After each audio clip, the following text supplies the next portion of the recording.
Comenzamos esta serie con el propósito de compartir los secretos de Yeshua, que son los secretos de la Torá. A lo largo de este fascinante viaje, en esta serie, descubrirás cosas que nunca antes escuchaste y escucharás cosas que jamás entendiste. Es preciso recordar que iremos exponiendo nuevos conocimientos y si no se tiene previamente la base que vamos estudiando, puedes correr el riesgo de malinterpretarlo todo. La Torá tiene 70 caras, y así como el martillo rompe la piedra en pedazos, así un versículo de la Biblia puede tener muchas explicaciones.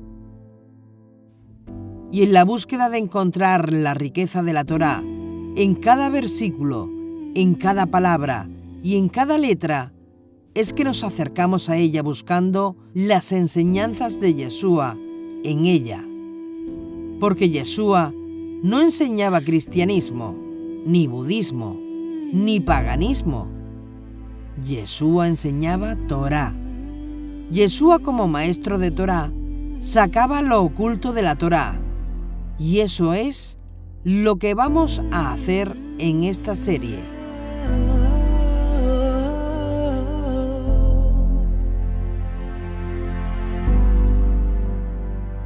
In the ways of the weak, the time's been bleak, I know. You're the fight, the cream, the strength in me, I know.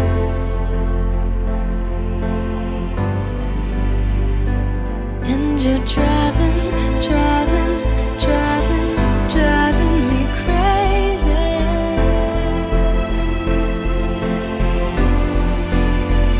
You keep on running and running and running and running lately.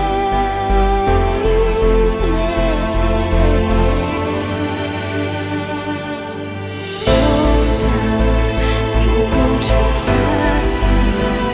I'm telling, slow down, I can't keep up now. Your heart is shrinking faster, and baby, there's no laughter coming out of your mouth, out of your soul, out of your soul.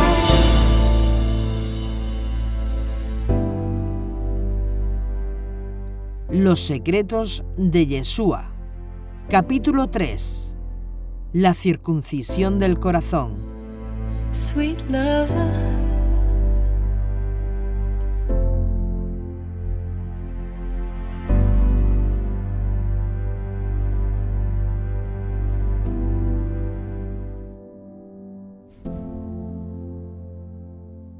Existe una escuela de pensamiento de corte mesiánico que afirma que cuando un gentil se convierte al Dios de Israel a través de los méritos de Yeshua, automáticamente es hecho participante de la comunidad judía, del pueblo judío, y por tanto tiene derecho a guardar todos los mandamientos de la Torá, incluso sin estar circuncidado, porque fuisteis circuncidados en la circuncisión de Mashiach, no hecha en la carne, sino en el corazón.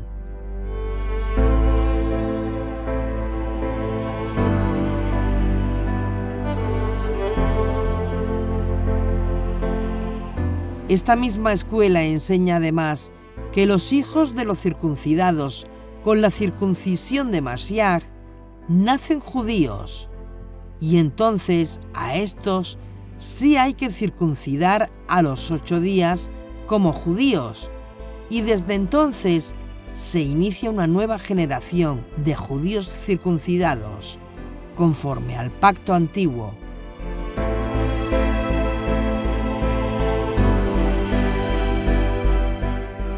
Mientras tanto, aún sin la circuncisión representativa del ancestro proceso de conversión al judaísmo para hacerse judío y vivir como judíos, se les enseña a los gentiles que se convierten por medio de Yeshua que ya están completos en Mashiach y por tanto no falta nada, ni siquiera circuncidarse en la carne, y por tanto pueden y tienen que guardar todos los mandamientos como si fueran judíos, más bien completos judíos, sin el Brit Milá, toda vez que tienen la circuncisión mayor, la del corazón.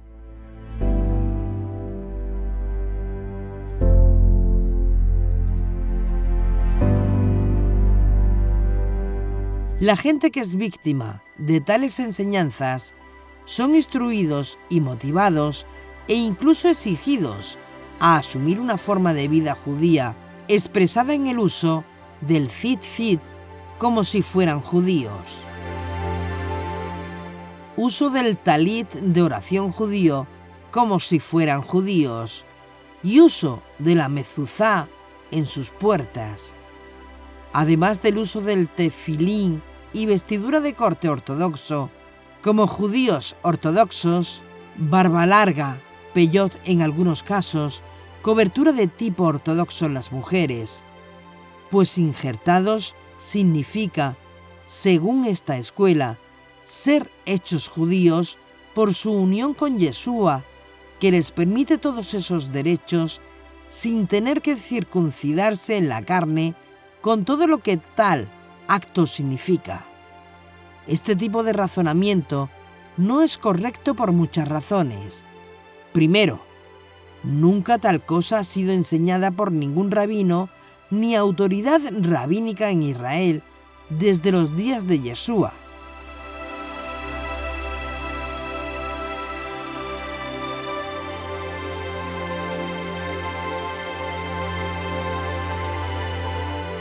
Y segundo, nunca tal cosa fue enseñada por el Bet Din Netzarita de Jerusalén, máxima autoridad halágica para los creyentes en Yeshua como el Mesías.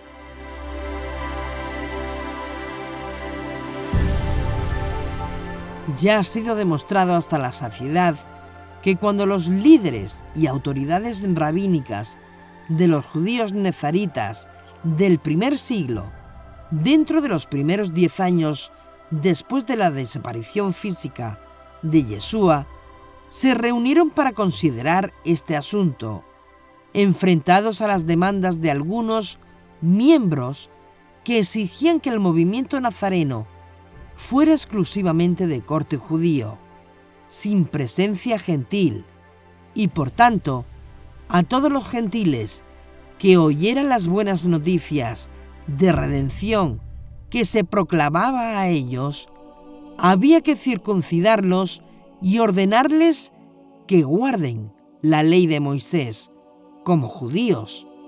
Hechos 15:5.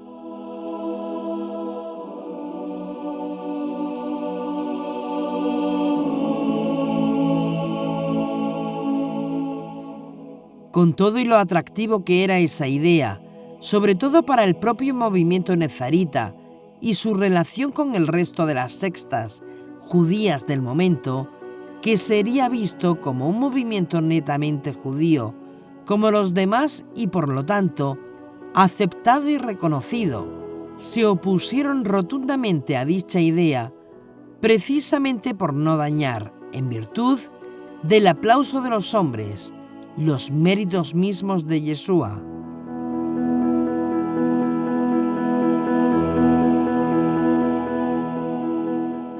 Por tanto para judíos como para todos los israelitas, como para los gentiles, la única circuncisión que aprovecha es la del corazón. Por tanto, ¿qué es la circuncisión del corazón?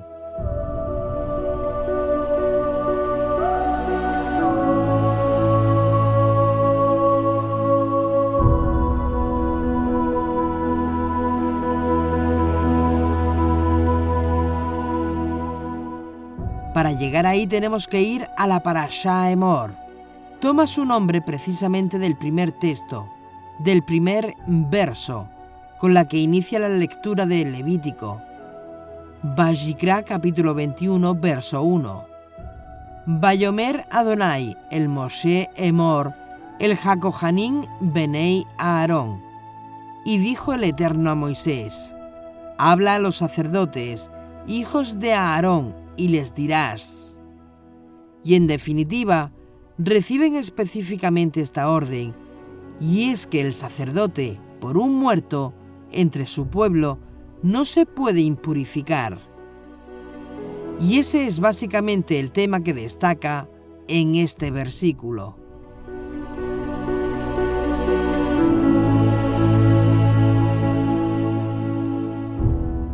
Es decir, su alma no se puede contaminar, su persona no se puede contaminar.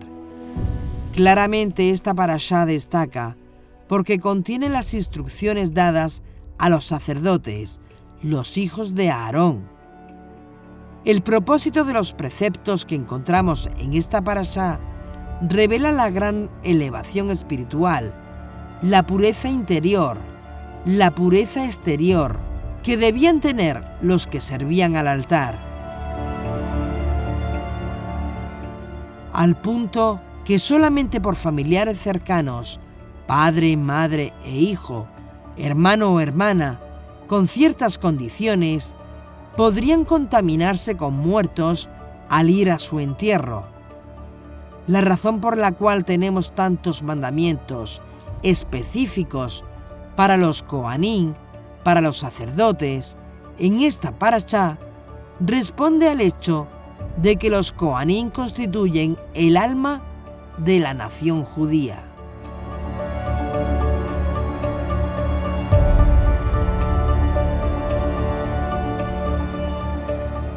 Ellos son las personas de más alto estatus espiritual, debido a la misión específica que se les ha encomendado, y fue la de traer al pueblo hebreo, acercarlo más a Dios por medio de los sacrificios que se presentaban diariamente delante del Eterno. Lógicamente, mientras más alta es la misión, más exigencia en el servicio.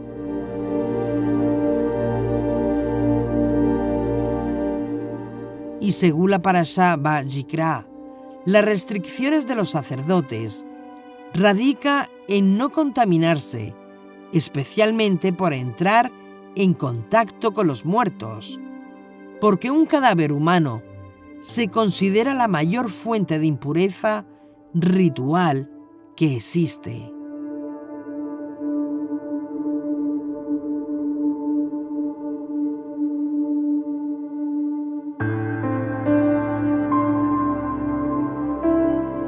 De hecho, el texto hebreo dice claramente, Yenefesh, por un muerto entre su pueblo, no se impurifique. Su persona integral no debe contaminarse entre el pueblo.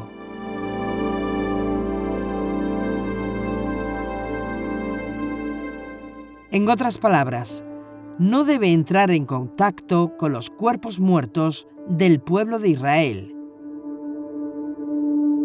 Es por eso que los Kohanim que servían en el templo tenían prohibido estar presentes en cementerios.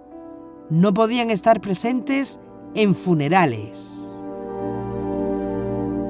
Hay excepciones, por supuesto, hay excepciones. La familia inmediata es una excepción.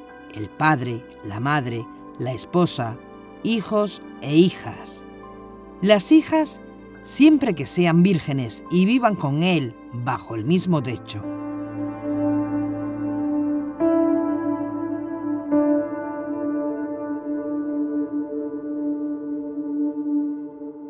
En el caso de sus hermanas, de sangre, si no están casadas se pueden acercar al velorio.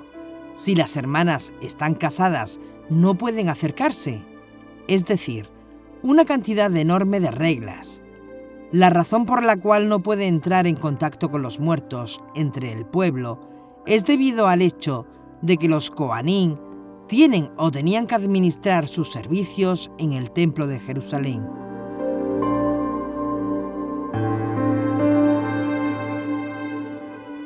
Por supuesto, al no tener templo, estas restricciones no se aplican de la misma manera que si tuviéramos templo en Israel hoy en día.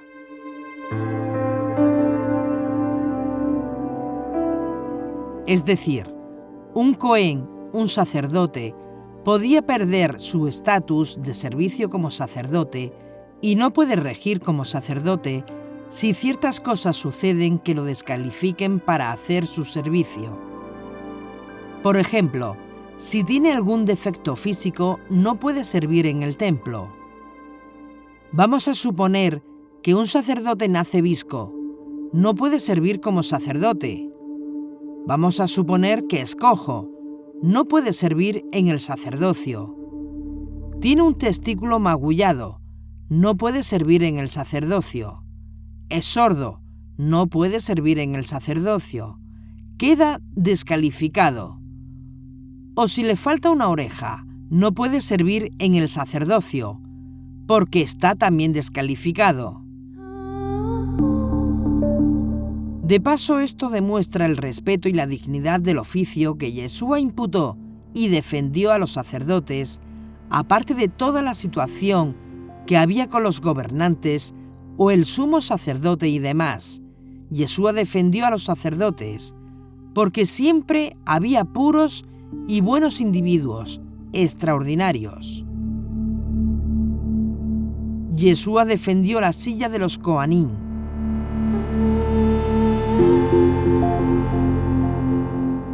Esto se observa en el alto grado de respeto que tenía Yeshua por el oficio sacerdotal, cuando lo vemos que cada vez que sanaba a un leproso, por ejemplo, ordenaba: vaya donde están los Coanín y preséntese delante de los Coanín, y pongan en el altar la ofrenda que ordenó Moisés.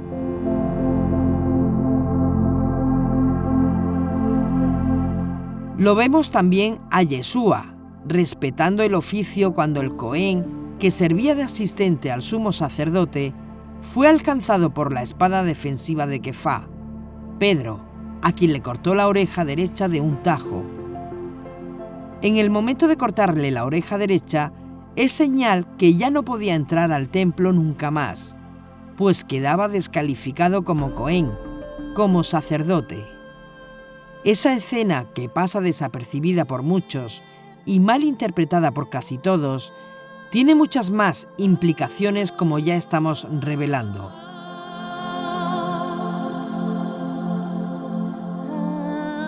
¿Y qué hizo Yeshua?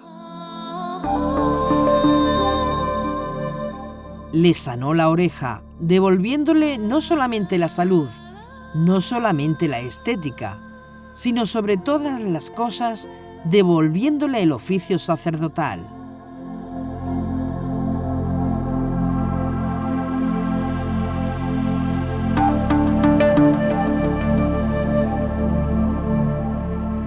Existen otros casos en los cuales los Coanín podían perder el honor del servicio divino. Por ejemplo, si se casan con una mujer prohibida, queda descalificado para ser sacerdote. Se casa con una divorciada, no puede servir como Cohen.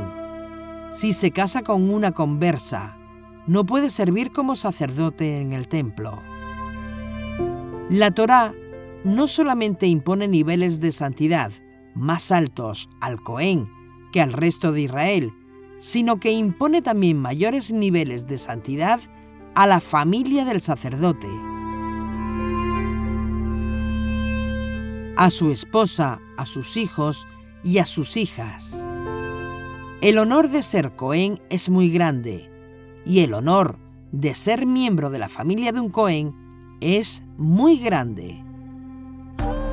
Tenía muchos derechos debido a su alto oficio, pero también tenían sagradas responsabilidades que abarcaba a la familia directa del sumo sacerdote que vivía con él en la casa sacerdotal.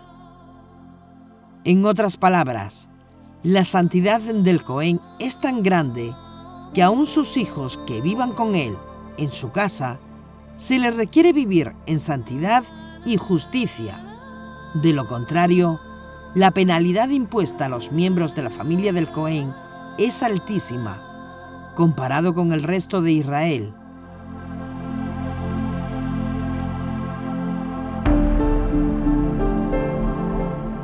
Por ejemplo, si los hijos de un Cohen que viven bajo su techo cometen inmoralidad sexual, descalifican al padre para servir como Cohen, excepto que se imponga sobre el hijo o la hija la pena impuesta por la ley.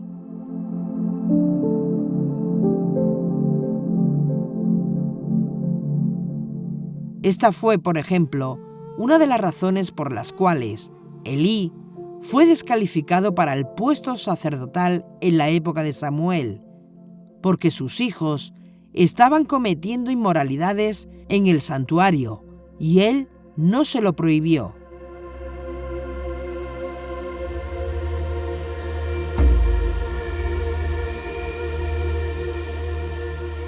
Y eso le costó el oficio de Cohen, y esto es importantísimo entenderlo.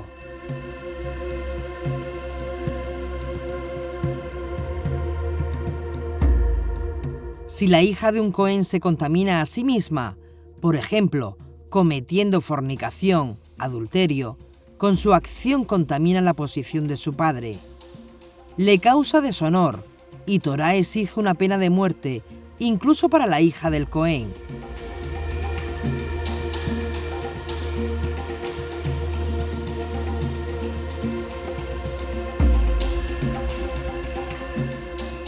Este es el caso de Tamar, por ejemplo, cuando fue condenada a la pena máxima porque se pensó que, siendo hija de Cohen, había cometido una inmoralidad sexual.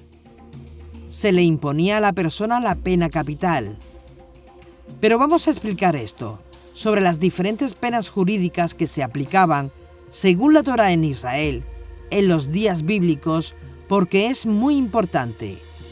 Se le imponía a la persona la pena capital, su muerte, bajo la decisión de un tribunal de justicia, porque era creído que la muerte expiaba el pecado cometido.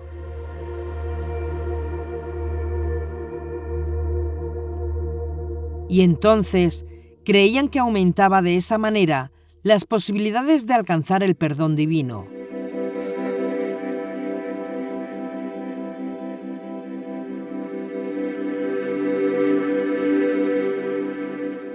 Y Pablo de Tarso, hablando de estas cosas, dice, por ejemplo, el pago del pecado es la muerte, que puede ser interpretado no solo que la muerte es la consecuencia del pecado, sino además que la muerte es el precio que hay que pagar por el pecado cometido. Y una vez que ocurre la muerte, se paga de alguna manera la infracción específica que la causó. Y eso actúa como un atenuante en el día del juicio, para que Dios tenga misericordia de esa persona.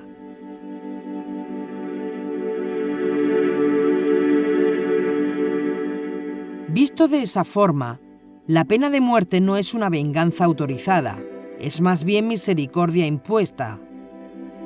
Y en el caso de la pena capital, como ya hemos explicado en otra serie, hay 36 razones por las cuales un tribunal podría establecer la pena capital: incesto, violaciones contra la naturaleza, profanación del Shabbat, blasfemia, idolatría, magia, crímenes contra los padres, secuestro, asesinato, tener relación con una mujer comprometida con otro hombre, tener relación sexual con una joven dada en noviazgo por otro hombre, es decir, desposada con un varón.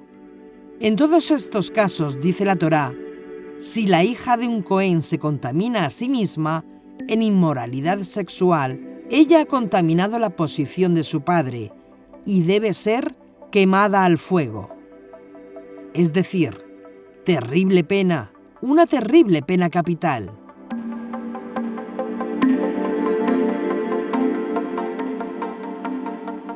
La explicación es, según está documentado en las fuentes judías antiguas, que la gente de Israel puede decir: maldito es este sacerdote que trajo al mundo un hijo tan perverso. Y lógicamente, como la hija o el hijo de un Cohen tiene un estatus más elevado que el resto de los hijos e hijas de Israel, entonces la pena que se impone a ellos es mucho más severa que la pena que se impone al resto de los hijos y de las hijas de Israel. La pregunta es, si esto es lo que enseña la Torá, como lo hace, ¿qué implicaciones tiene todo esto para nosotros hoy en día?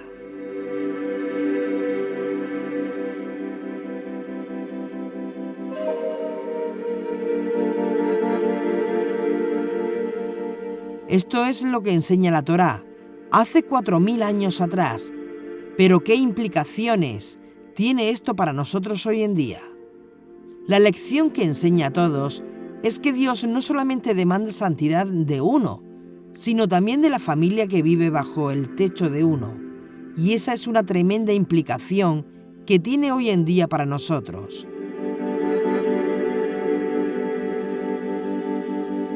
También porque al sumo sacerdote, a su familia, había que protegerlos, había que cuidarlos, había que poner un cerco de protección alrededor de él, porque si su familia fallaba, todo su oficio sacerdotal quedaba descalificado para servir en el templo.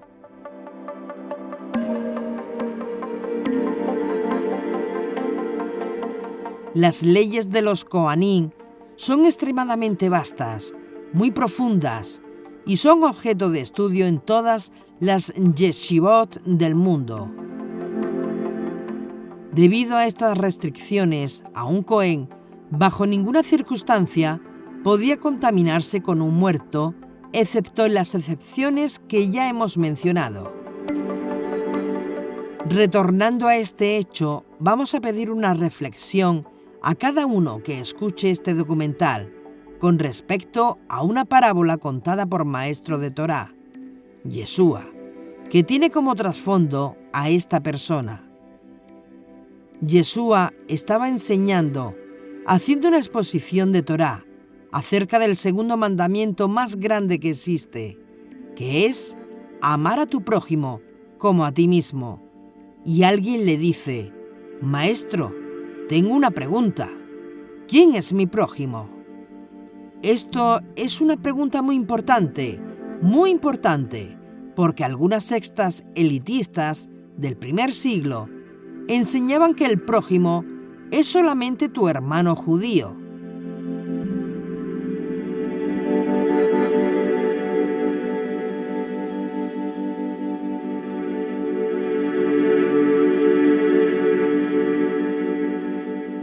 Si no es judío, no necesariamente es tu prójimo, y por tanto el judío no está obligado a amarlo. Entonces, ¿quién es mi prójimo?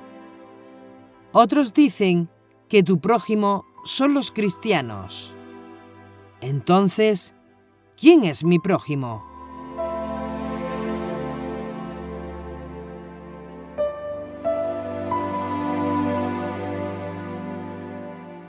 Ya vimos en el capítulo anterior la interpretación de Yeshua sobre quién es nuestro prójimo y las implicaciones que tiene.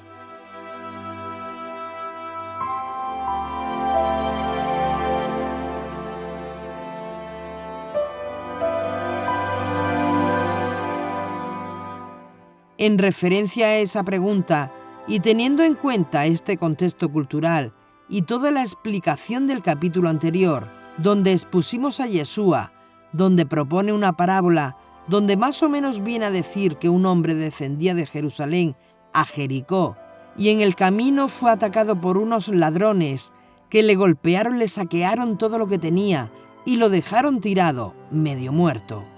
Pasó por allí un Cohen, un sacerdote, y se alejó sin prestarle ayuda. Luego viene un levita, lo vio, le dio la vuelta y se fue sin prestarle ayuda. Y finalmente se acercó o pasó por allí un samaritano. Un samaritano, y viéndolo, se acercó percatándose que estaba vivo, aunque mal herido. Le aplicó los primeros auxilios, lo revivió un poco, lo montó sobre su cabalgadura, lo llevó a una posada cercana y pagó por su recuperación.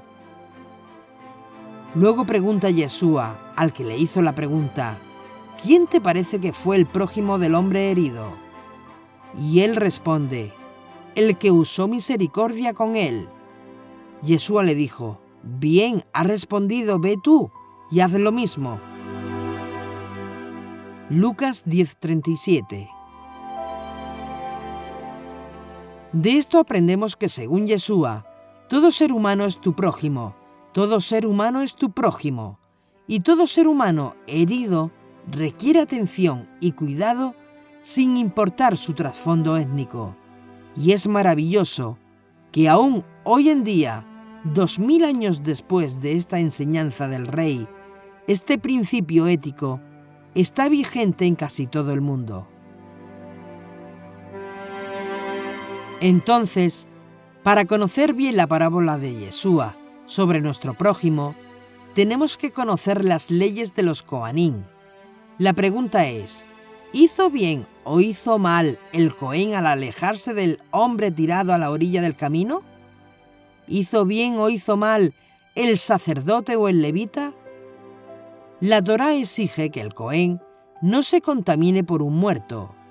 La Torá exige que todo Cohen se aleje de todo cadáver humano, porque de lo contrario se contamina y no puede servir en el templo, y su proceso de purificación tarda una semana por el hecho de contaminarse con un muerto.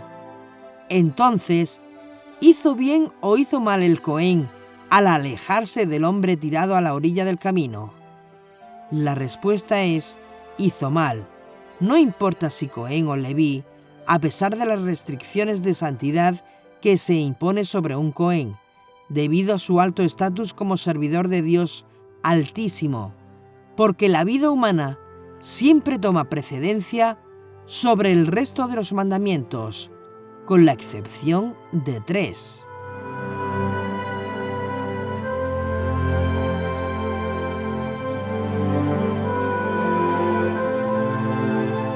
En otras palabras, la ley de los Cohanim exige que en el caso de encontrarse con un cadáver humano en un lugar donde no hay ninguna otra persona para enterrarlo, el Cohen está bajo la sujeción de un mandamiento mayor, conocido como la sepultura. El mandamiento de dar sepultura a un ser humano que ha muerto. No solamente esto, la ley de los Cohanim exige que si hay un hombre tirado en el camino y no bajo el techo de una casa, el Cohen debe asumir que está herido y atenderlo.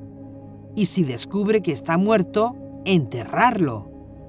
No solamente el Cohen, sino incluso el Cohen Gadol, el sumo sacerdote, que tiene un grado de santidad aún mayor que el Cohen, en el caso que le corresponda.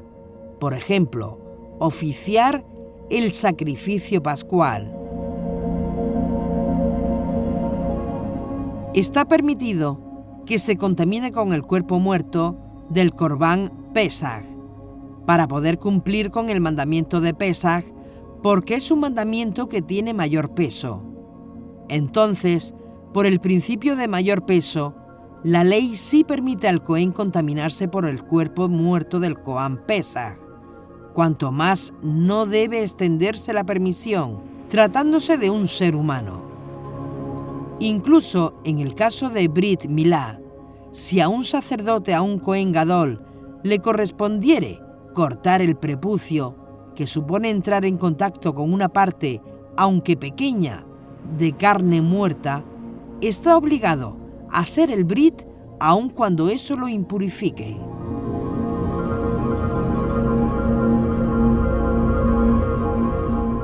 Y si la ley permite al Cohen contaminarse por un pedacito de tejido humano muerto, como es el prepucio, cuanto más por un ser humano herido tirado junto al camino. Sin dudarlo, la ley de los Cohanim exige que lo que está prohibido al Cohen, en el caso regular, si se trata de un ser humano en peligro de muerte, tiene que sobrepasar todas esas reglas y atender a esa persona que está tirada en el camino. Así que el Cohen de la parábola, tanto como el levita, cometieron una grave infracción de la ley de los Cohanim.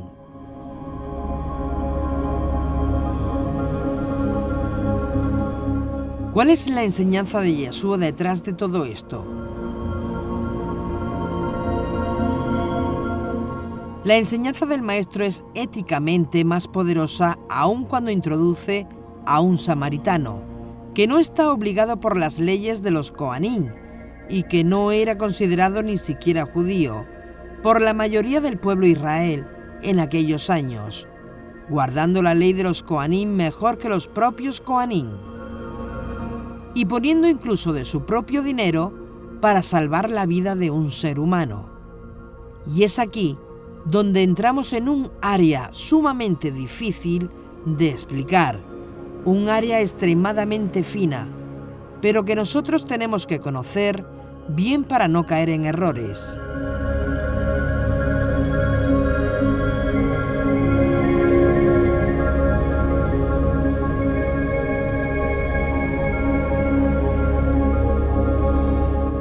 El rabino Saúl de Tarso enseñó en nombre de Yeshua, y preste mucha atención a esta declaración. Si el no judío que no está obligado a guardar la ley judía guarda por intuición la propia ley, te condenará a ti que aunque siendo judío no guardas la ley, porque judío no es solo por fuera, en apariencia, sino por dentro, de un corazón puro que recibe alabanza, no de los hombres, sino de Dios Altísimo. Que no son justos delante de Dios los que oyen la ley, sino los que la cumplen. Esos serán justificados.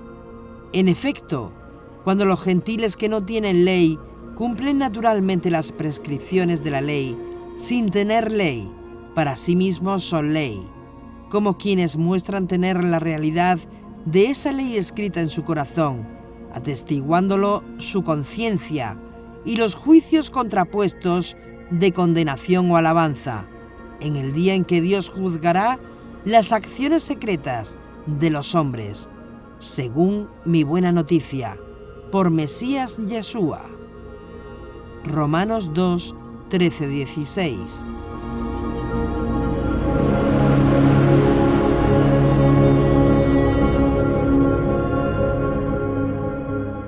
Así que la ley de los Coanín no se aplica en el caso de una persona moribunda, tirada en el camino, ni debe pensar el Cohen que los sacrificios del templo son más importantes que salvar la vida humana o cumplir con el mandamiento de enterrar a un muerto.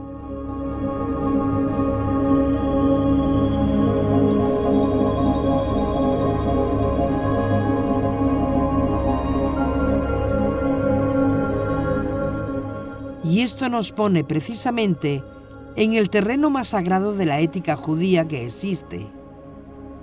Cuando se hace del judaísmo una religión ritualista, externa, de apariencias de santidad, pero sin un corazón puro por dentro, hemos perdido la esencia del judaísmo. El judaísmo en sí misma no es una religión de apariencias. No es por el tipo de ropa que nos ponemos o por el tipo de sombrero que usamos. El judaísmo es una instrucción de vida. El judaísmo es un estilo de vida, es una manera de vivir la vida que agrada a Dios. Y la primera cosa comienza por dentro, en el corazón.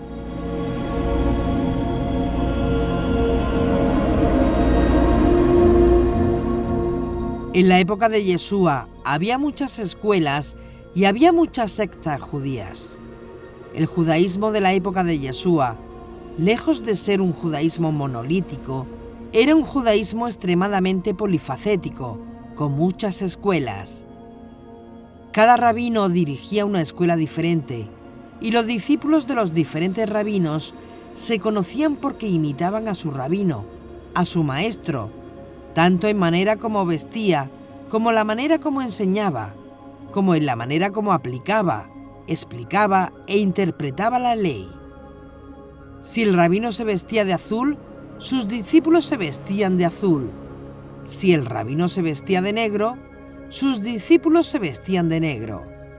Esta realidad del discípulo, de tratar de ser igual, de hacer todas las cosas igual que las hacía su rabino, es tan grande que se dio un caso, una vez, según registra la memoria del pueblo judío, de un rabino que está en su casa, acostado con su mujer, y siente un ruido debajo de la cama.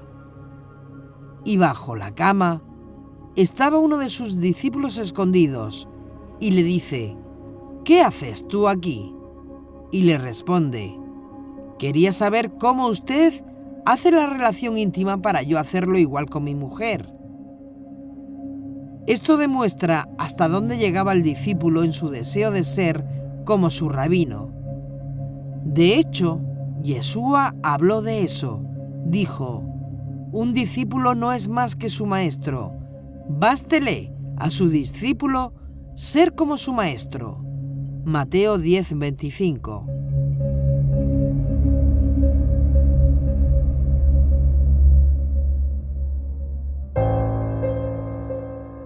Así que los días de Yeshua abrieron muchas escuelas o sectas judías. Cada escuela tenía su maestro principal. Cada alumno quería esa escuela y los diferentes discípulos eran conocidos, entre otras cosas, por la manera como imitaba a su rabino. Un estudiante explicaba la Torá según lo hacía su rabino. En ese contexto, Yeshua llamó a sus discípulos y les dijo, y lo que le dijo a sus discípulos es válido para nosotros hoy en día, 2000 años después. Él dijo estas palabras: «En esto conocerán todos que sois mis discípulos, si os tenéis amor los unos a los otros». Juan 35:35. Si tienen amor los unos con los otros, no por el sombrero, no por la kipá, no por el vestido, no por lo externo, sino por lo interno. Yeshua no permitió a sus estudiantes caer en el error de pensar que lo de afuera es lo que santifica lo de adentro. Yeshua no permitió a sus discípulos caer en el error de vivir un judaísmo nominal, cultural, ritualista, que buscaba solamente el aplauso de los hombres en detrimento de la gloria del Dios Altísimo.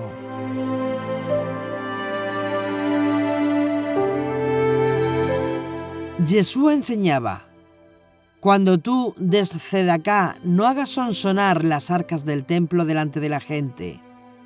Cuando pues des limosna, no hagas tocar trompeta delante de ti, como hacen los hipócritas en las sinagogas y en las calles, para ser alabados por los hombres. De cierto os digo que ya tienen su recompensa. Mas cuando tú des limosna, no sepa tu izquierda lo que hace tu derecha, para que sea tu limosna en secreto. Y tu Padre, que ve en lo secreto, te recompensará en público». Mateo 6:2-4.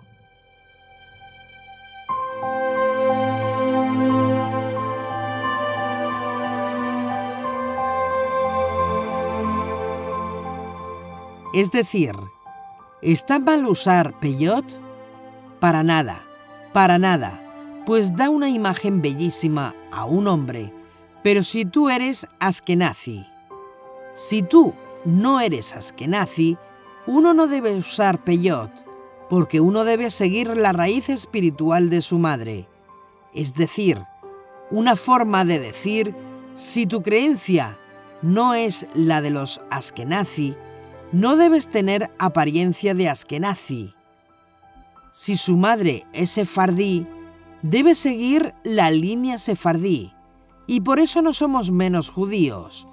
Es decir, no vayan a pensar y caer en el error de que ahora cuando veas a alguien con los peyot colgando, pensar, ese sí es judío. Y cuando veas a otro rabino que no es askenazi y que le faltan los pelos largos, ese no es judío.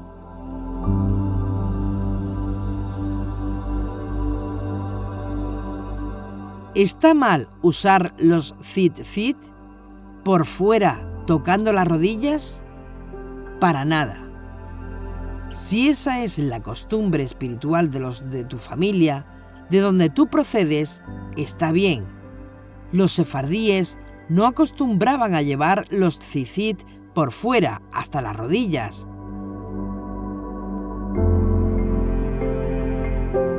¿Está mal usar sombrero negro? No, para nada. Si esa es la costumbre de la comunidad donde tú perteneces, está bien. Es decir, las apariencias no es lo que importa, pero como estamos en este mundo y todos tenemos preferencias, gustos, a modo de opinión, por ejemplo, los peyot queda muy bien en un hombre, o las largas barbas de los judíos de Chabad, o la forma de organización que tienen los de Chabad, la preocupación de enseñar. Pero, ¿qué ocurre con nosotros? Pues que somos nazarenos, seguimos, aprendemos e instruimos en el judaísmo de los nazarenos. El mejor judaísmo actual que existe, en nuestra opinión, tiene lo mejor de todo el mundo judío sefardí occidental, junto con las enseñanzas del maestro de Torá, Yeshua ben Yosef. Es decir, un judío sefardí y seguidor del nazareno no debe vestirse como Chabad, no debe tener la apariencia de Chabad o de un Askenazi. No porque tener apariencia de Chabad, por ejemplo, no porque sea malo, sino porque si eres sefardí, debes seguir las costumbres sefardí, como si además eres de Yeshua, debes seguir las costumbres que indicó el maestro. Y si esta diferenciación con el resto es amarnos entre nosotros, los que son del maestro. Como si usted no es judío, no debe aparentar ser judío, por mucho que siga a Yeshua y a su judaísmo.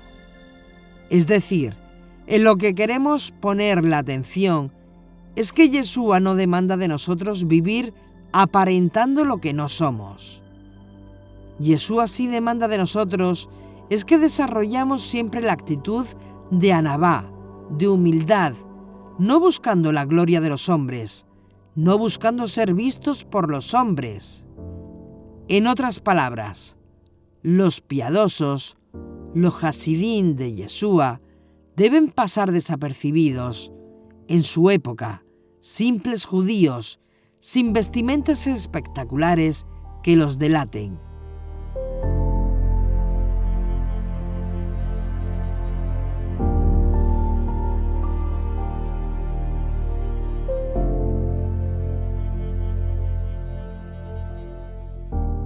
Sin marcas específicas, pero sosteniendo al mundo con el estudio de la Torá, con el rezo y con las buenas obras.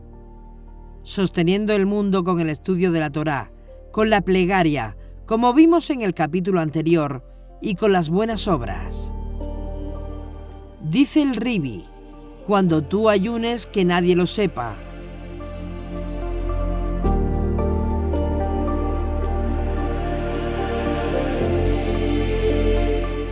Dice el maestro, entra en tu aposento y cerrada la puerta, ora a tu Padre que está en secreto, y tu Padre que ve lo secreto te recompensará en público.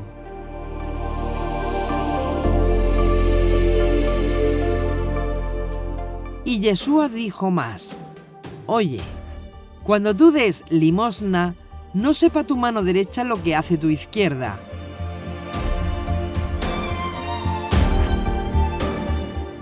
En otras palabras, los hasidín de Yeshua debemos ser tzadikim nistarim, justos escondidos, judíos y justo de las naciones piadosos, pero ocultos, sin estar aparentando delante de los hombres que somos justos. De hecho, Yeshua creó una escuela de tzadikim nistarim, de justos escondidos, un asunto que luego aparece con una fuerza tremenda en el judaísmo tradicional. Se sabe, por ejemplo, que existen 36 justos ocultos que sostienen al mundo. 36 justos ocultos en cada generación que sostienen al mundo.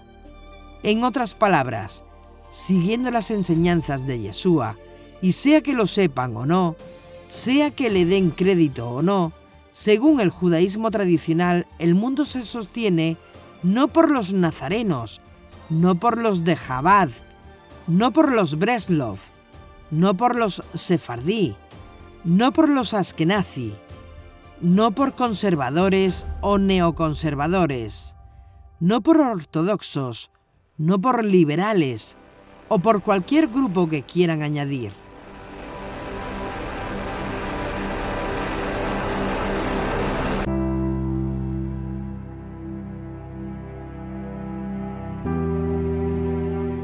La realidad es que según el judaísmo, el mundo se sostiene y no es destruido porque en cada generación hay 36 tzadikín ocultos, 36 justos ocultos que sostienen al mundo con sus plegarias.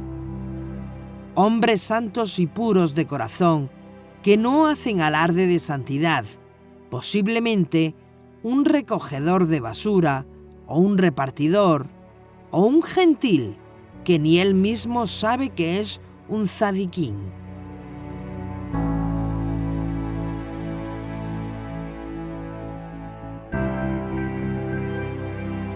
Posiblemente judíos piadosos que ni van a una sinagoga, que guardan Torá mejor que nosotros.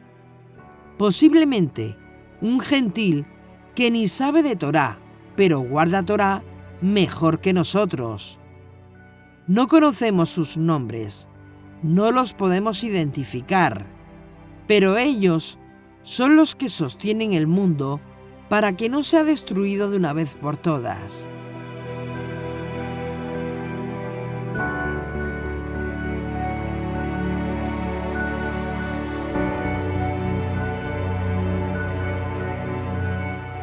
Este es el Hasiduk de Yeshua, que significa práctica de la piedad y la bondad, que nos cuidemos de andar detrás del reconocimiento y del aplauso de los hombres. El punto de Yeshua es que lo que vivimos internamente es más importante que lo que mostramos externamente. El punto que remarca Yeshua es que la santidad no puede ser impuesta desde afuera. La santidad tiene que ser el resultado natural de una vida transformada por dentro.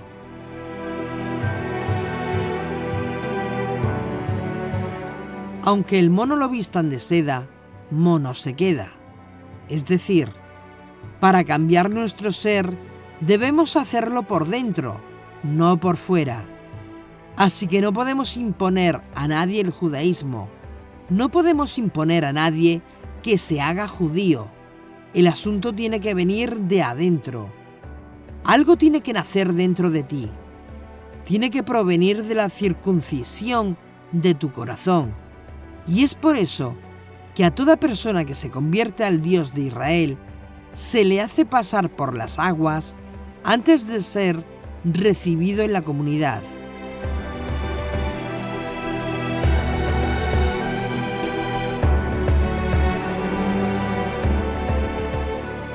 Porque la mikvé expresa exteriormente lo que ha tenido lugar interiormente, es decir, un cambio de estado, un cambio de mente, un cambio de corazón, un nuevo nacimiento.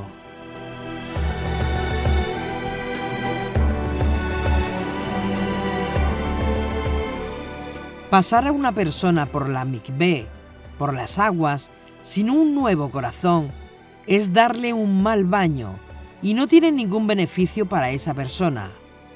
Es igual que Yom Kippur, pensar que con solamente dejar de comer, ya yo resuelvo todos mis asuntos con Dios en Yom Kippur. Es un error.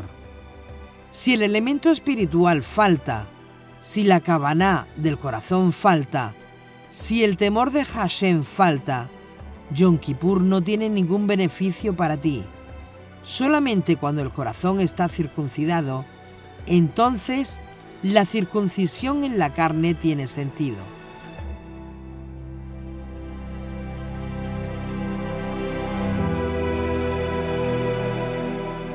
Moisés le dijo al pueblo de Israel, como está documentado en Devarim capítulo 10, y preste mucha atención a esto, que no se enseña en internet. Dice Moisés: solamente de tus padres se agradó el Eterno para amarlos, y escogió su descendencia después de ellos, a vosotros, de entre todos los pueblos, como en este día. Circuncidad, pues, el prepucio de vuestro corazón, y no endurezcáis más vuestra cerviz. Deuteronomio 10, 15, 16. Alguien podría decir: bueno, eso fue dicho a gente ya circuncidada en la carne, pero si piensas así te equivocas. Toda esa asamblea que escuchó estas palabras de Moisés eran incircuncisa en la carne, porque durante los 40 años que habitaron los hijos de Israel en el desierto, no se practicó nunca un solo Brit Milá, ni una sola circuncisión de ningún prepucio. Solamente después que cruzaron el río Jordán con con Josué, es que fueron circuncidados en la carne. De modo que la circuncisión en la carne es señal de pacto, no el pacto.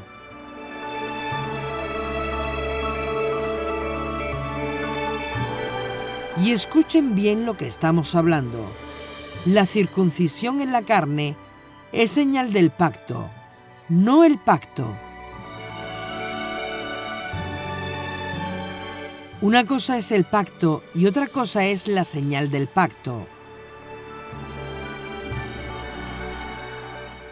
Todos israelitas en el desierto eran el pueblo escogido, no por razón de la circuncisión, porque ninguno la tenía, con excepción de 2 o 3, para aquel tiempo. La mayoría que nació en el desierto no fueron circuncidados hasta después de cruzar el Jordán.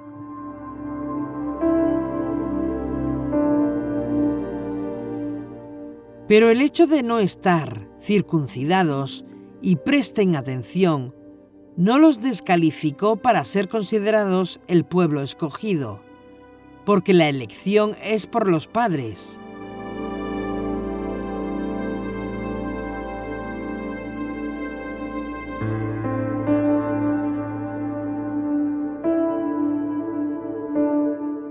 La elección es por los padres y repetimos las palabras de Moisés.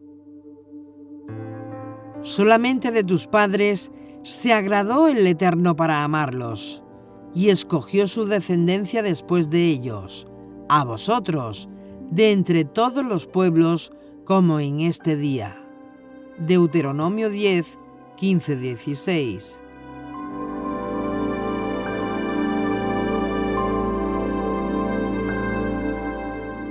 Por lo tanto, la elección es por los padres, y la circuncisión en la carne marca eso.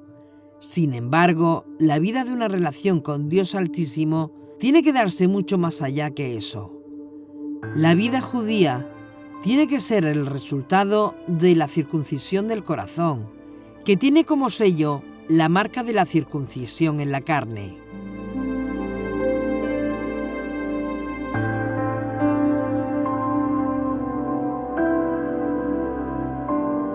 Y es por eso que el Brit Milá es una exigencia normativa en todo judío, en todo el que se hace judío o en todo el que retorna al judaísmo, o el que se quiere convertir al judaísmo como judío, porque testifica que es parte de la nación escogida.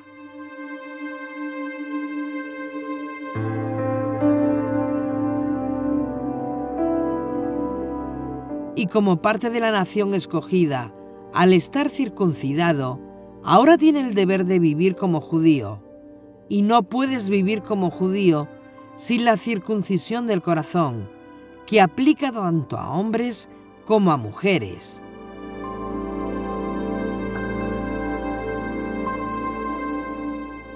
Tan importante y fundamental es este asunto que Moisés, no a pesar de exigirnos la circuncisión del corazón, la promete a las generaciones por venir.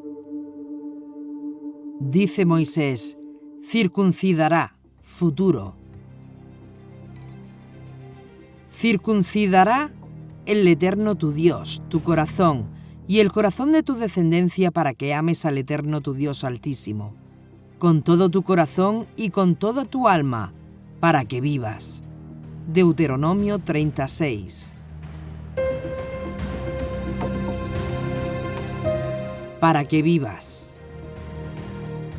Observa entonces que la circuncisión del corazón no es un fin en sí mismo, sino una condición para lograr algo extraordinario. Observa el orden de Moisés. Circuncidará el Eterno, tu Eloa, tu corazón. ¿Para qué? ¿Para qué te va a circuncidar el corazón? Dice, para que lo ames con todo el corazón y con toda el alma. De lo contrario, Moisés no nos hubiera dicho, circuncidará al Eterno tu Dios, tu corazón, para que lo ames con todo tu corazón y con toda tu alma. Y más aún, para que vivas. De esto se desprende que la vida eterna en el mundo por venir no depende de la circuncisión en la carne, depende de la circuncisión de tu corazón.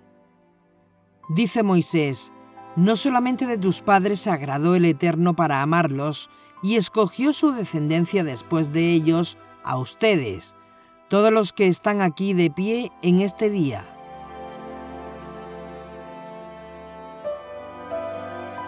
La elección de entre todos los pueblos, como en este día, es el resultado del pacto con los padres.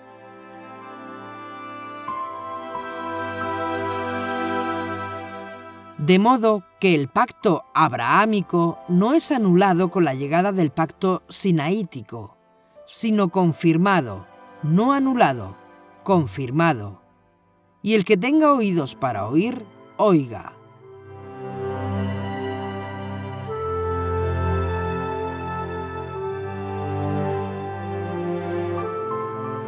En otras palabras, sin el pacto con Abraham, Isaac y Jacob, que son nuestros padres, en ese contexto nunca hubiéramos tenido Sinaí. En otras palabras, Sinaí no se sostiene por sí mismo. El pacto en el Sinaí se sostiene por el fundamento del pacto con los padres. Si tú quitas a los padres, no hay descendencia. Y si no hay descendencia escogida, no hay Sinaí. Dice Moshe Rabenu, Moisés, solamente de tus padres se agradó el Eterno para amarlos, y escogió su descendencia después de ellos, a ustedes, de entre todos los pueblos como en este día.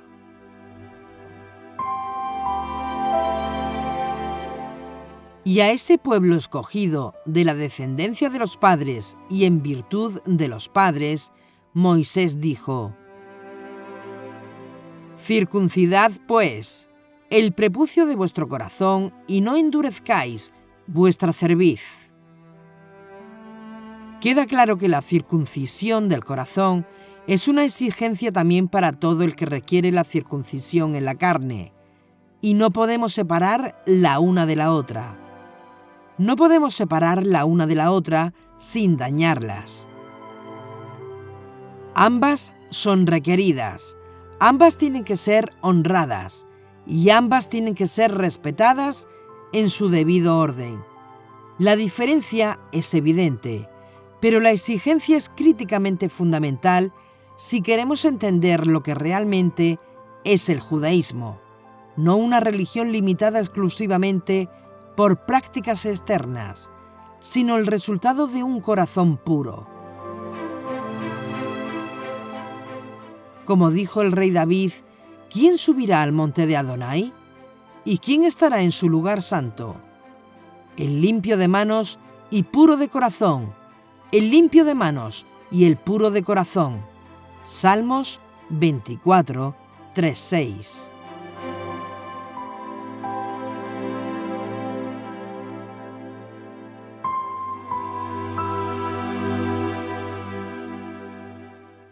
Cuando un niño de madre judía nace, es considerado potencialmente judío. Pero hasta que no se le practique el Brit Milá, normalmente a los 8 días de haber nacido, no recibe la certificación del pacto como judío. Y eso no depende del niño para nada, depende del padre. Un niño con 8 días de vida no ejerce su voluntad en la decisión de Brit Milá. Venimos al mundo y nos ponen un nombre que no es nuestra elección. Venimos al mundo y ponen una señal en nuestro cuerpo que no es nuestra elección. Otros eligieron eso por nosotros y quedamos atrapados de por vida en eso.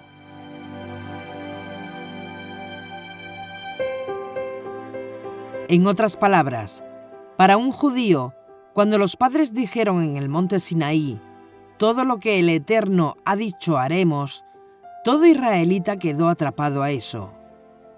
Cuando los ancestros padres dijeron en el monte Sinaí, todo lo que el Eterno ha dicho haremos, todos sus descendientes quedamos impactados con eso, atados a eso. Y no podemos elegirlo de nuevo por nosotros, porque ellos lo eligieron por nosotros, o en todo caso, para cualquier descendiente, y de eso trata el asunto. Pero no así con la circuncisión del corazón. Nadie te puede obligar a eso.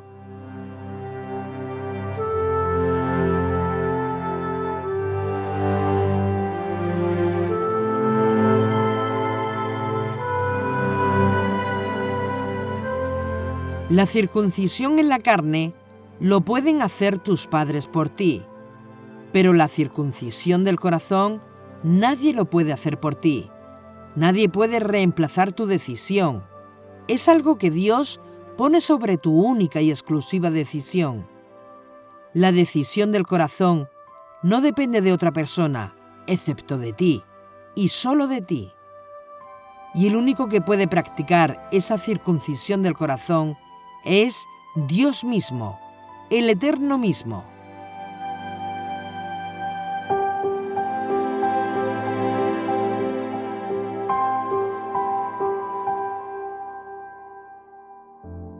Observen esto, la ley judía establece que la responsabilidad de la circuncisión del hijo recae sobre el padre, no sobre la madre, sobre el padre. Es el padre el que tiene la responsabilidad y el sagrado deber de circuncidar a su hijo y de introducirlo en el pacto abrahámico. Dentro del pacto abrahámico, no mosaico, no sinaítico. Como el padre la mayoría de las veces no es un cirujano, la ley permite que contrate los servicios de un cirujano, de un moel, para ser más precisos, para que le practiquen a su hijo en su nombre y representándolo legalmente el Brit Milá. De modo que cuando el moel circuncida, es el padre quien ha circuncidado legalmente. Lo hace en nombre del padre, representando legalmente al padre, y es considerado que fue el padre del niño, no el moel, quien los circuncidó.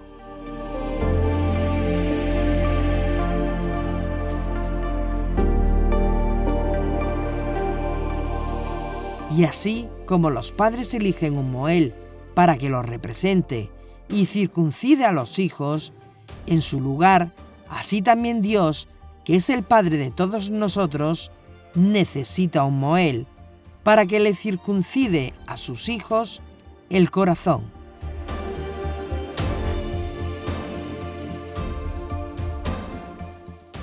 Y como la Torá no está en el cielo, sino que nos fue entregada a nosotros, aquí en la tierra, Dios Altísimo, el Eterno e intangible, no puede Él hacerlo aquí abajo, y tiene que usar a uno de nosotros, sus socios en la creación, de los que estamos aquí abajo, porque la Torá no está en el cielo, está aquí abajo con nosotros.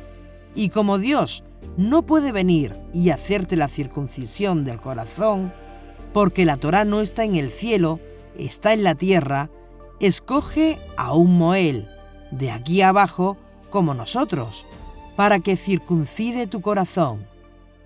Y el Moel que Dios Altísimo escogió no es Moisés, con todo y lo grande que es. El propio Moisés anuncia circuncidará Hashem, no yo. Hashem circuncidará el prepucio de tu corazón.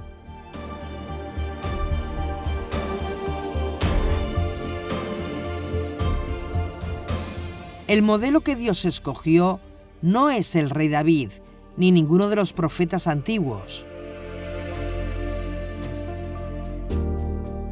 La pregunta decisiva para nosotros hoy es: ¿quién es el Moel que toma el prepucio del corazón, es decir, el Yetzer Hará, la mala inclinación, pegada en el corazón y lo corta de nosotros?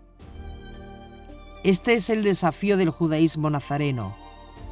El judaísmo del nazareno, que enseñamos y proclamamos y que procuramos vivir, ese es el desafío, que el Moel, escogido por el Padre, es la piedra desechada por los edificadores, al que los hombres rechazaron.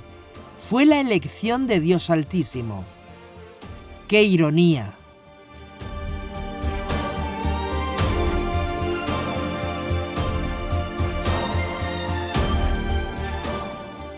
Este Moel es un sumo sacerdote superior a Aarón, superior al templo, superior a Moisés y superior a todos los profetas de Israel, superior a los ángeles ministeriales. Este Moel, escogido por Dios, aunque es rechazado por los hombres, varón de dolores, experimentado en quebrantos, nosotros le tuvimos por azotado, por herido de Dios, como un rasha.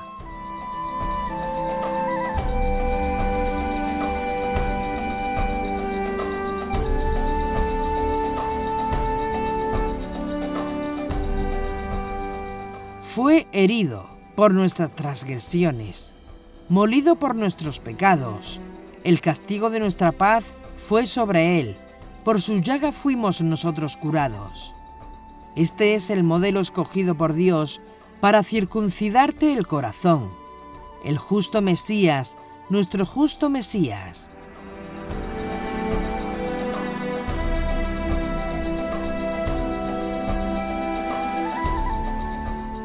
Solamente el Mesías puede, en representación legal del Eterno, aplicarte el Brit Milá del corazón.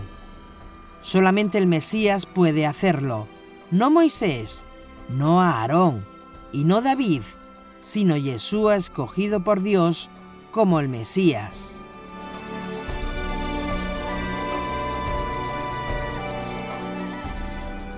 No el judaísmo sefardí, no con el judaísmo askenazí, sino solamente con el judaísmo de los nazarenos. Solo se conoce este Brit Milá, de hecho, y se practica este Brit Milá, porque es el único que califica como Moel.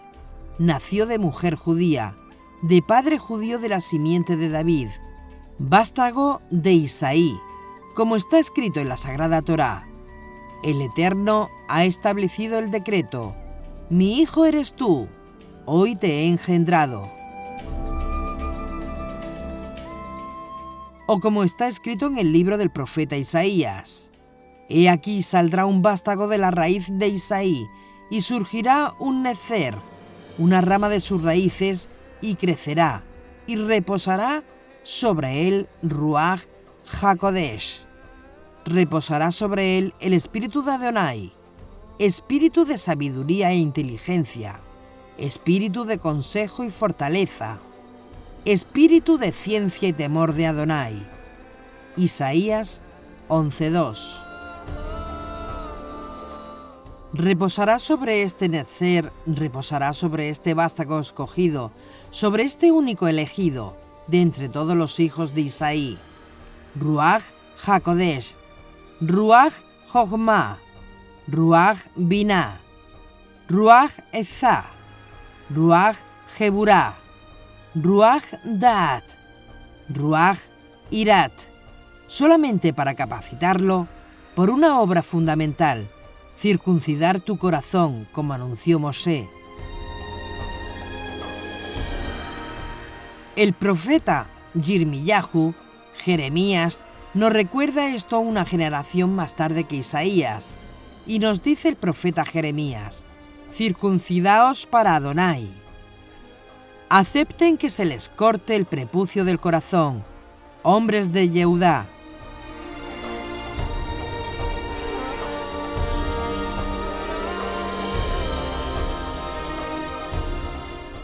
El Mesías es el único que puede circuncidar el corazón y circuncidar los oídos. Y si no aceptamos eso, si lo rechazamos, si lo deshonramos, quien sea judío se quedará con la circuncisión en la carne, pero se perderá la circuncisión del corazón. La circuncisión en la carne es válida y legítima, pero solo para esta edad presente. En el mundo por venir es otra cosa. En el mundo por venir van a entrar exclusivamente los que tengan la circuncisión del corazón. Si tú no tienes la circuncisión del corazón, no tienes parte en el mundo por venir.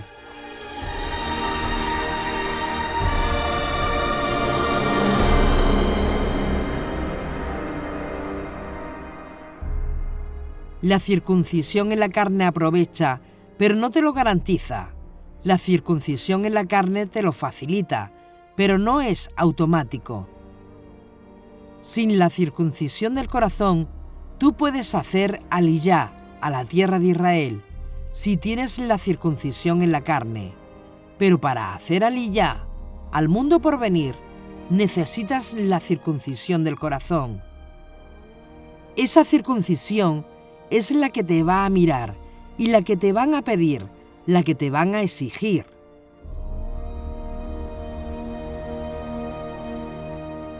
Y Yeshua fue muy claro en esto.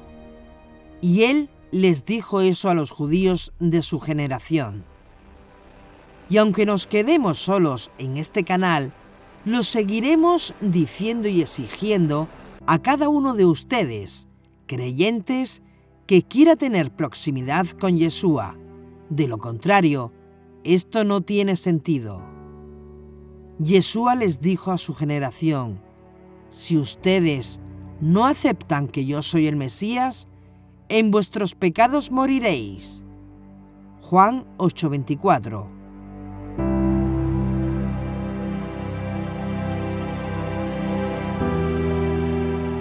Si ustedes no aceptan que yo soy el Mesías, el escogido, el separado, el ungido para circuncidarte el corazón, en vuestros pecados moriréis. Si la expiación de Israel y si la redención de Israel pudiera ser posible sin Mesías, entonces en vano murió Yeshua. La muerte de Yeshua es un sacrificio de su alma, es la demostración acabada de que es la única vía aceptable por Dios para expiar nuestros pecados que no nos permiten entrar en el mundo por venir.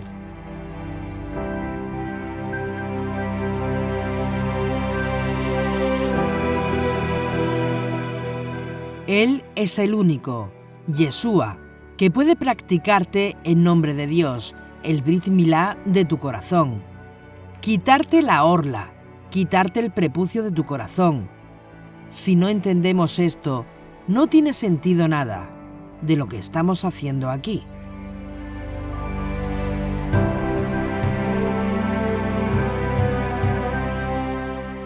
Quitar el prepucio que rodea el corazón, el cuerpo pecaminoso, la mala inclinación, el Yezer Hará.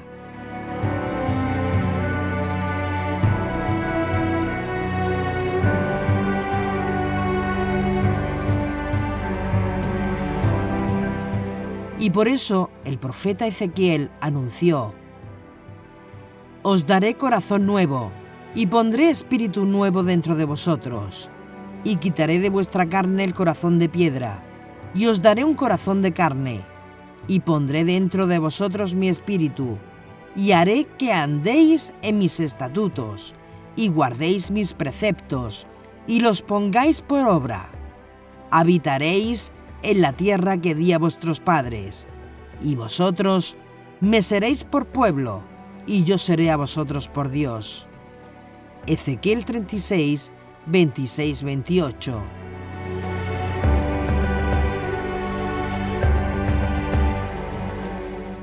Y pongan atención a ese orden. Te daré un nuevo corazón, o te daré un corazón nuevo. ¿Cómo dice? Porque... Y hay una diferencia abismal y tienes que leerlo correctamente. No dice te daré un nuevo corazón, sino que dice te daré un corazón nuevo. Un corazón nuevo. Y hay una diferencia abismal en cambiar ese orden. Por ejemplo, no es lo mismo decir tengo un nuevo coche a decir tengo un coche nuevo. Cuando tú dices tengo un nuevo coche, puede ser uno nuevo adicional, pero ese coche que te acabas de comprar puede tener 10 años y 100.000 kilómetros, no necesariamente 0 kilómetros. Pero cuando tú dices tengo un coche nuevo, significa nuevo, sin estrenar, de fábrica, 0 kilómetros.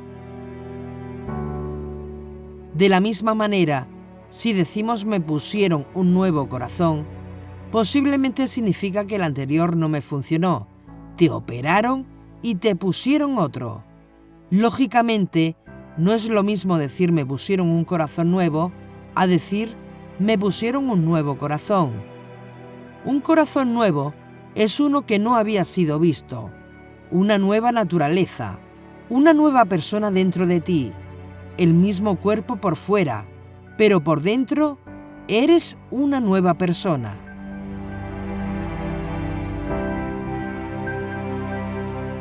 Y el único que puede hacer eso es Dios. El único que puede hacer eso es Hashem, y porque Él es el Padre de todos.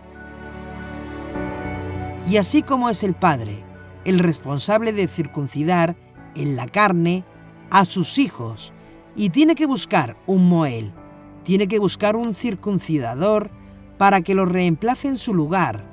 Así también, la circuncisión del corazón es responsabilidad única de Dios.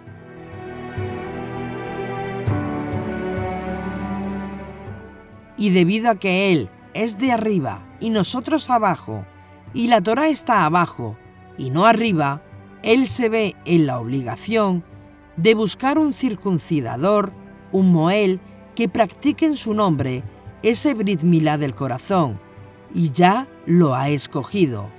Es el Mesías, Yeshua HaMashiach. Y por eso dijo el Maestro, si ustedes no creen que yo soy, en vuestros pecados moriréis. La circuncisión del Mashiach es la anulación de la fuerza y el poder del Yetzer Hará, de la mala inclinación que te impide amar al Dios Altísimo con todo tu corazón, con toda tu alma y con todas tus fuerzas, como primicias de la redención prometida al noble pueblo judío a través de la Torá y los profetas.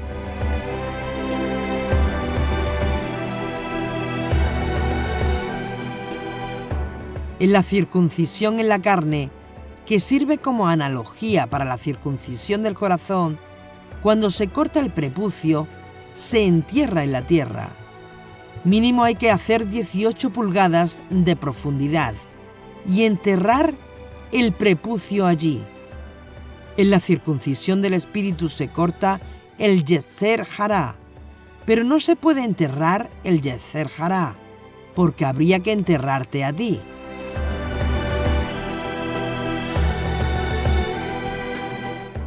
Cuando tú mueres y tu cuerpo se entierra, con el entierro de tu cuerpo, el Yeser Hará que fue cortado se entierra también.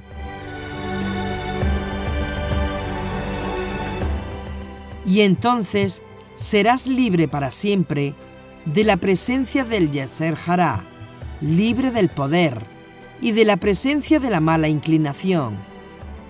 Mientras tú estás en esta carne, la circuncisión del Mesías quita el poder del Yeser Hará, pero está ahí todavía, ha sido cortado, pero no enterrado. Y aunque no ha sido enterrado, ya perdió su fuerza legal sobre ti y cada uno de nosotros, y cada vez es menos dominante sobre ti. Es un ya, pero todavía no.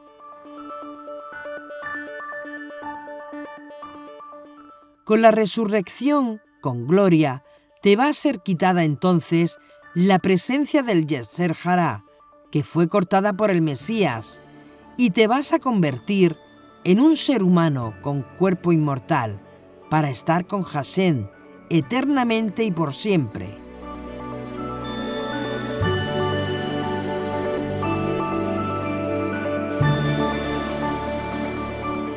La pregunta es, ¿anula la circuncisión del corazón la circuncisión en la carne?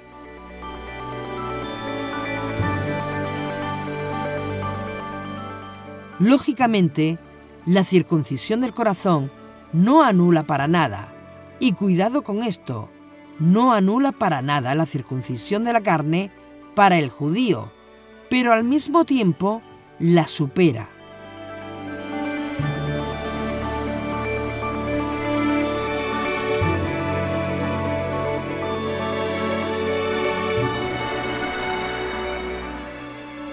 Por al menos 3 razones. Primero, la circuncisión en la carne solo beneficia a los hombres, no a las mujeres por fisiología. Sin embargo, la circuncisión del corazón beneficia tanto al varón judío como a la mujer judía. Por eso es mucho más exquisito, porque es más amplio. Segundo, es superior porque la circuncisión en la carne solo beneficia al judío, no al gentil. Sin embargo, la circuncisión del corazón beneficia también al no judío, porque todos tenemos corazón. Y tercero, la circuncisión en la carne es exigida para hacer aliyá a la Jerusalén terrenal, en esta edad presente que es temporal. Pero la circuncisión del corazón es exigida para hacer aliyá a la Jerusalén celestial, a la edad mesiánica y al mundo por venir, que es eterno.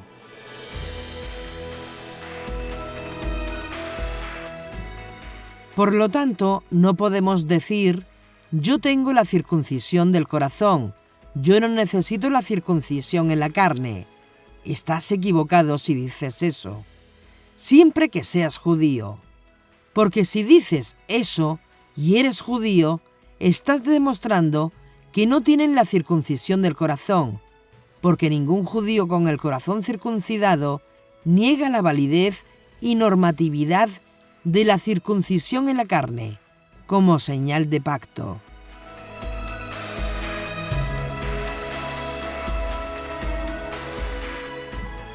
Para que no haya duda de esto, el profeta Ezequiel nos dice en su profecía, Ezequiel 44:9, ningún hijo de converso de entre los justos de las naciones, incircuncisos de corazón e circunciso de carne, entrará en mi santuario.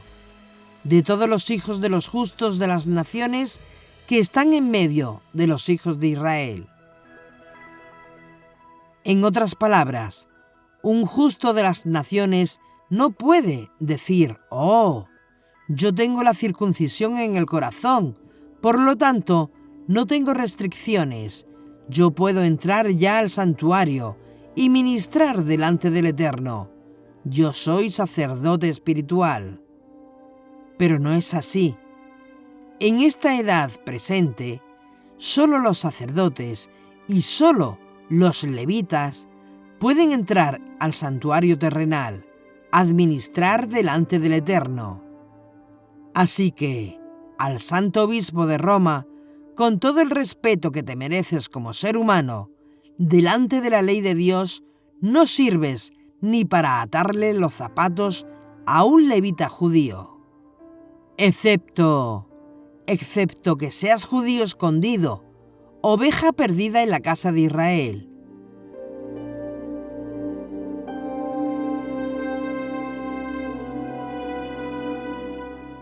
Y al que viene de los no judíos, para que no se le suban los humos a la cabeza, que es un modismo castellano que se utiliza para designar a la persona que se comporta con altivez, vanidad, presunción o engreimiento desmesurados, quiere decir que no te creas que eres Maimónides.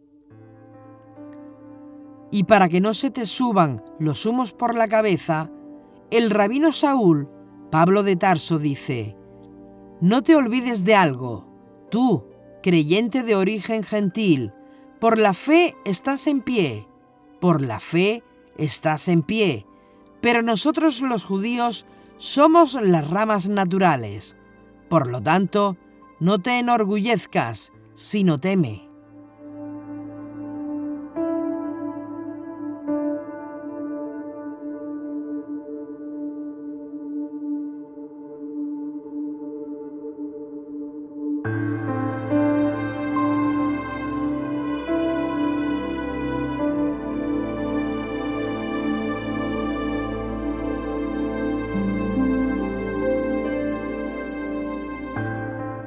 Las cosas son como son y no podemos cambiar la Torá. Así que no te venga a la mente la idea de que porque tienes el corazón circuncidado, tú eres Moisés, o que tú eres igual que un judío o un israelita. Tú no eres Moisés, eres un justo de las naciones, y hay restricciones, y hay normas, y hay reglas, la ley, que hay que seguir. Y no solamente esto, incluso los sacerdotes y levitas, escuchen, los sacerdotes y levitas que violen las leyes de los Cohanim, que es el asunto que trata la parashá Emor, se excluyen a sí mismo del servicio del Eterno. Y los levitas que se alejaron de mí, cuando Israel se descarriaba, que se alejaron de mí tras sus ídolos, llevarán el castigo por su iniquidad. Serán servidores en mi santuario, encargados de las puertas del templo y servidores en el templo. Ofrecerán el holocausto y el sacrificio para el pueblo, y estarán delante de ellos para servirles. Por cuanto les sirvieron delante de sus ídolos y fueron tropezadero de iniquidad para la casa de Israel, por tanto he jurado contra ellos, declara el Señor Dios, que llevarán el castigo por su iniquidad. No se acercarán a mí para servirme de sacerdotes, ni se acercarán a ninguna de mis cosas santas, ni a las cosas santísimas, sino que cargarán su ignominia y las abominaciones que han cometido. Los pondré como guardas de las ordenanzas del templo, de todo su servicio y de todo lo que se ha de hacer en él. Pero los sacerdotes levitas, hijos de Sadoc, que se ocupaban de guardar mi santuario cuando los hijos de Israel se alejaron de mí, se acercarán a mí para servirme y estarán delante de mí para ofrecerme la grosura y la sangre, declara el Señor Dios. Ellos entrarán en mi santuario y se acercarán a mi mesa para servirme y guardar mis ordenanzas. Ezequiel 44, 10-16.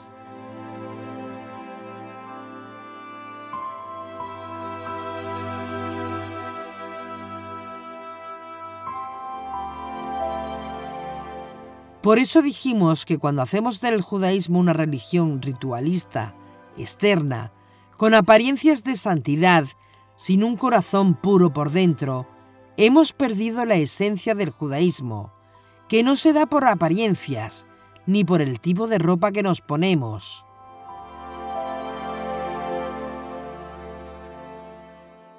Dijo Yeshua: el cuerpo para nada aprovecha, el espíritu es lo que da vida.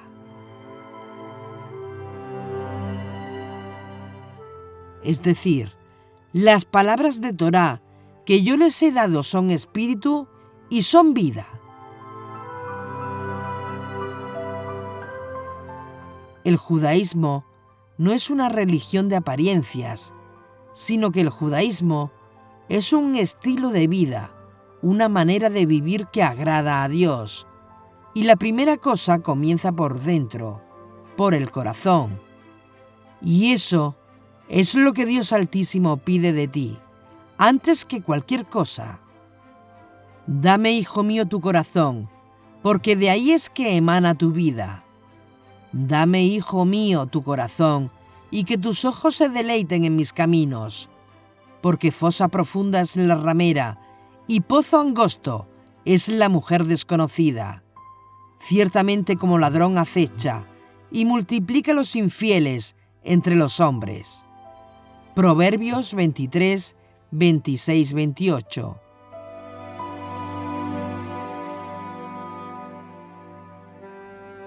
Y para ser un Moel, él debe ser primero que todo temeroso de Dios, un judío temeroso de Dios. Un gentil no puede ser un Moel, un circuncidador. Hay que ser un judío temeroso de Dios, observante de Torá, conocedor de las leyes que giran alrededor del sagrado pacto del Brit Milá. Para ser un Moel calificado, tiene que estar seguro que todo el procedimiento que hace es aceptable, según las leyes de la Torá.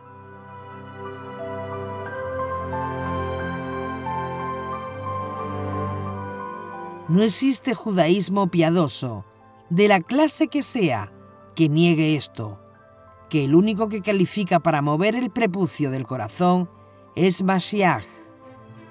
Para ellos, cuando venga.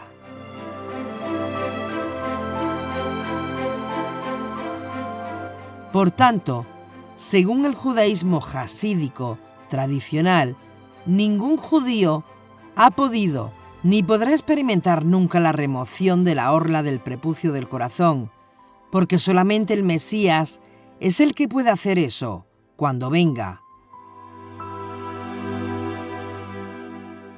La gran noticia para nosotros es que el Mesías ya está entre nosotros, vive entre nosotros, se mueve entre nosotros, su espíritu está entre nosotros, y por tanto, ese corazón incircunciso que te hace insensible al mundo espiritual, que te estorba siempre en la obediencia a los mandamientos de los cuales cada uno es responsable, que nunca te permite realmente tener una relación íntima con Dios en santidad y pureza, el único que puede quitar de ti el desánimo de servir a Dios, el único que puede quitar de ti la desconexión con la Torá, el único que puede quitar de ti estar totalmente desconectado del mundo espiritual, insensible al mundo espiritual, el único que puede reenfocarte y evitar que el Espíritu de Dios está soplando para un lado y tú lo sigas para el lado contrario, el único que puede traerte para que veas donde Dios está haciendo su obra y te unas en el proceso. El único que te puede hacer levantar temprano de tu casa para estudiar Torá. El único que te puede dar la motivación para levantarte y orar. El único que te puede dar la motivación para que rompas la insensibilidad del espíritu y vivas en santidad y en pureza. El único que puede quitar ese prepucio. El único que puede quitar ese corazón de piedra y reemplazarlo por un corazón nuevo, un corazón puro, un corazón de carne como anuncian los profetas. El único que puede hacer todo eso en el nombre de Dios es Yeshua, nuestro justo Mesías.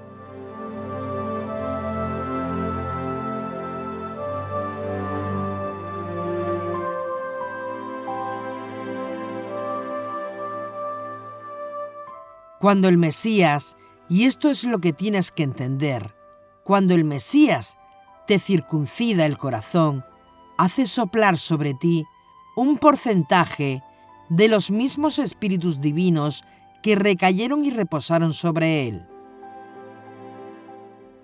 Una pequeña parte de lo que se le dio a él es dado a ti. Ruach HaKodesh, Ruach Chogma, Ruach Binah, Ruach Etzah, Ruach Geburah, Ruach Daat, Ruach Irat. Una parte de inspiración divina viene sobre ti, espíritu de sabiduría, de entendimiento, de consejo, del poder, de discernimiento, de temor de Dios.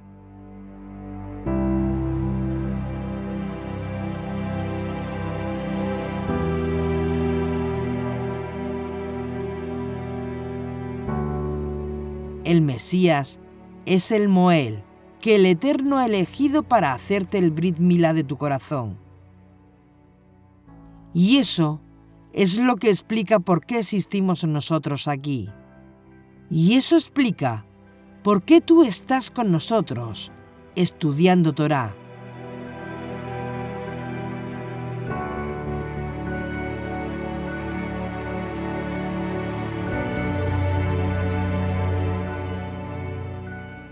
¿Y cómo puede el Mesías hacer el Brit Milá de tu corazón?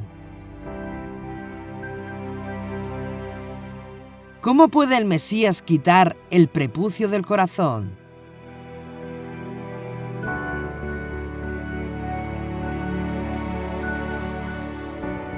Cuando tú lo honras, cuando tú lo honres, cuando tú lo reconoces como aquel que el Eterno eligió de entre todos los descendientes de David.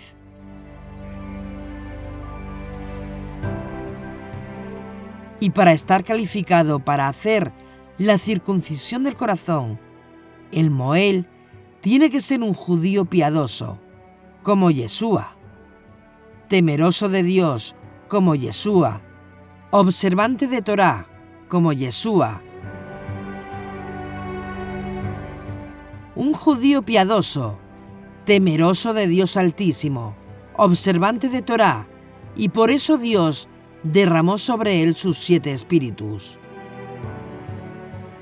Y una vez que se reconoce su calificación, y una vez que lo honras y aceptas que te haga el Brit Milá, aceptas que quite de ti el corazón de piedra y ponga dentro de ti un corazón de carne, te pones en la posición correcta para que Él practique en ti esta mitzvah, este mandamiento, que es lo que te garantiza tu entrada al mundo por venir.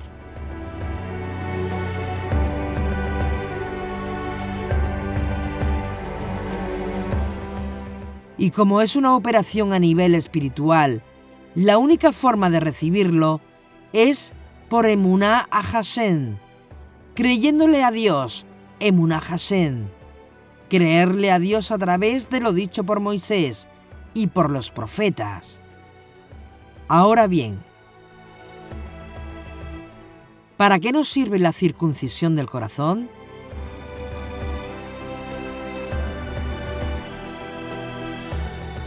Para cumplir una misión. Todos tenemos una misión aquí. Todos tenemos una tarea pendiente aquí.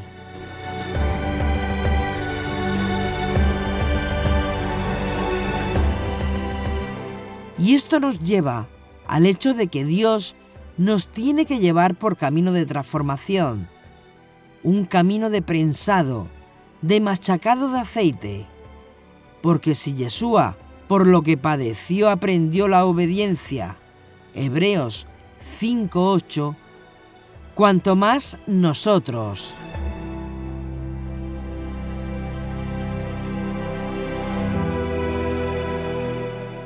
En Getsemaní vemos a Yeshua totalmente descolocado. Su alma estaba totalmente en desesperación, casi rayando la depresión, por cuanto vemos a Yeshua hasta sudar sangre.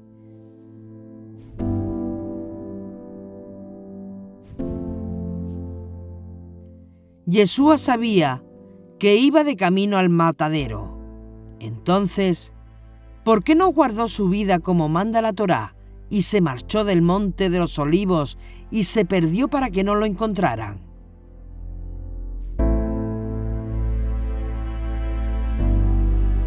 ¿Cuál es el secreto que está en Getsemaní?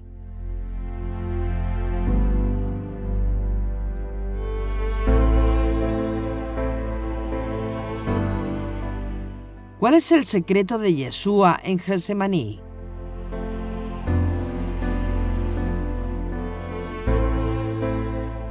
¿Qué secreto encierra Getsemaní?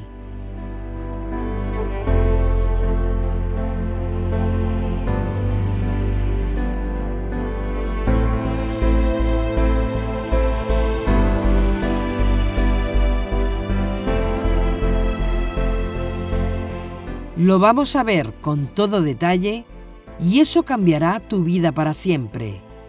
Pero eso será en el siguiente capítulo de Los secretos de Yeshua.